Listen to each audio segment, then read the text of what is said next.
Cheese is bad for you and contributes heavily towards water contamination. Hello, I'm Caspar KZ, and I bet you're not going to think about that again. There is a certain niche subgenre of film that I and my movie-watching entourage find inexplicable pleasure in. That of the underwater facility that has unforeseeably gone awry.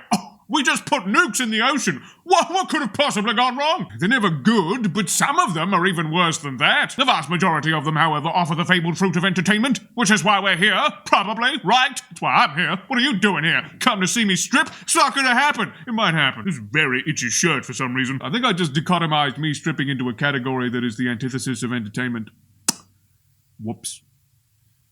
Well, that's canon now. Starting with one of the more recent installments to the premise, Underwater. Some time ago, I reviewed a comic on this channel by Scott Snyder titled The Wake, and whomever published that comic should have sued this movie. It was produced by Fox and then eventually released by Disney post-acquisition, so who do you sue? The government! Anyway, it features Kristen Stewart, who I think is a very interesting appearing person. I really like looking at her, and others, as their underwater facility is ransacked by mermaids. Characters act reasonably, rationally, and otherwise, just like real human beings, and everything looks really good. So this is actually an alright film, but there's no cheese. It's so earnest, but relatively competent, so there's no joy in shared failure or bombacity. But there's monsters, the cornerstone of any underwater film. Unless, of course, you're above that superficial nonsense and really civilization requires of your film a higher purpose.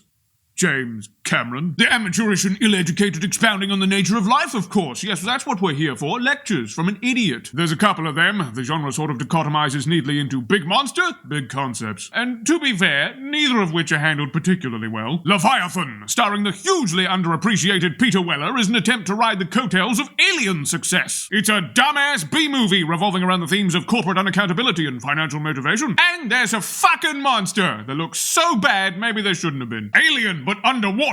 Nature's outer space. Badly lit, badly shot, well performed, plenty of cheese. But the best, oh no, things have gone wrong and we're too deep underwater for a third set movie is Deep Star 6. Amazingly fucking stupid plot. Incredible monster that only makes 3 appearances because it isn't the most articulate looking puppet. And giant scenery devouring performances. Just rooms full of people going, I can't believe you've doomed us all again. I don't even remember the premise. They're doing something with nukes and then a movie happens. It features no one you've ever heard of, garbage and recycled 1980 sets, and ran on the tagline, not all aliens come from space, my guy. Save your last breath to scream.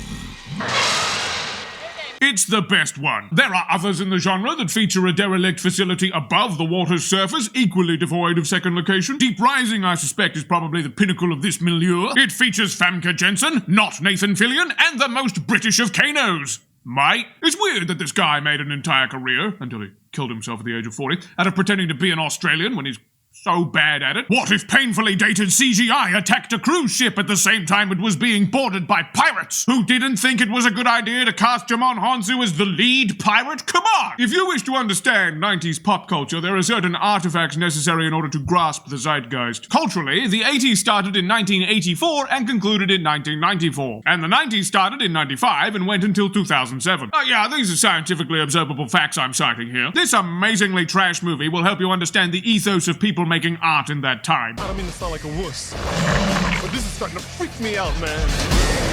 I vote we leave. Who votes we leave? And then, of course, there was Virus, which had a great cast, but not much else. Jamie Lee Curtis, always a good time. Cliff Curtis is also in this one, because apparently you can't stop him from getting on a B-movie boat and probably dying. Virus is based off a Dark Horse comic, and there isn't really a monster. It's more of like a theme park ride come to life, and isn't as scary as I've just made it sound. Jamie Lee Curtis, though, so check it out. Do it. She's a nice person. And of course, William Baldwin, who I am clearly mistaken for not mentioning first, as the beginnings of his IMDb profile will make apparent. William Baldwin has distinguished himself as an actor, producer, writer who continues to showcase his multitude of talents in the world of film and television. Baldwin has a busy year ahead, starring in several high-profile upcoming projects. There are, of course, other entries in the genre, but they're barely worth your exhaustible time. And why would we deny ourselves when William Baldwin is starring in that one Netflix show or whatever? I can't remember how to do my exit theme.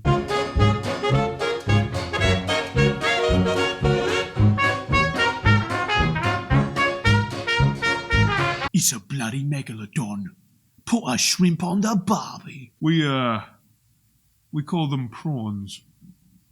Does he edit his own profile, or does he have a guy who does that for him? I'd like a guy who does that for me.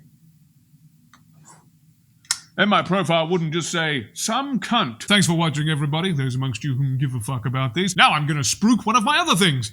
Get ready to see this footage a lot. Very clever, Pegasus. But can you tell me what pot of greed does? Yeah, fuck. I think you'll find it's actually not how you see it. Oh, no, wait, fuck! Infinite power.